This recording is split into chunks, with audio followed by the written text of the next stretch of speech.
The ancient Indians were the first to train elephants to become human killers.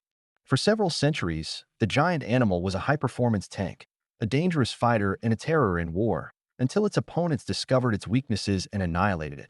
The elephant's fame as a warrior has accompanied legends. Diodorus Siculus describes the elephants in the army with which an Indian king wanted to defeat Semiramis, the sovereign of Babylon. Riding on the back of this giant animal, the Indian monarch seemed like a messenger of the gods, invincible and commanding. Asian sovereigns chose the most powerful elephant for this purpose, whose forehead and tusks they adorned with headbands and necklaces made of gold, silver, and precious stones. The first European to ride a war elephant, decked out with a golden saddle and red silk bridle, was Alexander the Great. The Indian king Porus faced him on the battlefield with squadrons of elephants, which carried tall towers on their backs, painted in bright colors and lined with purple. Arrows and spears flew from the tower, while the colossus grabbed enemies with its trunk and strangled them in the air.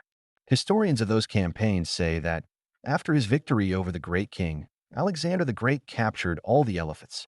The towering specimen that Porus rode was renamed Ajax, after the famous hero of the Iliad, and was then adorned with gold bracelets on its tusks and a forehead bearing the inscription, "Alexander, son of Zeus, offers this elephant to the sun." In general, the elephant's combat equipment included offensive and defensive weapons. Thick straps secured a wooden tower covered with ox hides to its back. In the tower, several archers and spearmen would climb and throw arrows and spears at a distance to scatter the enemies and help the elephant to embrace them to death with its trunk. When besieging a fortress, such high towers also served as mobile observation posts. Among the defensive weapons, a cuirass made up of iron plates equipped with long, sharp spikes at the tips covered the animal's chest and flanks, over an area that varied with the intended purpose. Speed and attack were also concerned for its life. Sometimes, elephants were covered with brightly colored covers, their trunks, tusks, and ears were painted in various colors. A bell was tied to their necks as a signal for battle, and gold plumes and ostrich feathers were placed on their foreheads, sometimes in the form of a crown on their heads. The leader horn of the elephant sat astride the animal's neck. The Romans called him Rector Elephantorum in military language. With an iron rod, the horn would stimulate it to walk or indicate its direction, lightly touching it on the ear. Each animal had its own name.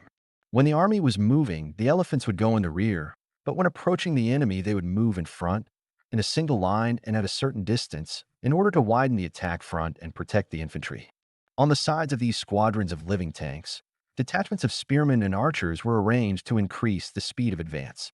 The presence of elephants in the army frightened the opponents and disorganized their ranks. The hornbills excited the courage of the animals by giving them intoxicating drinks before entering the battle.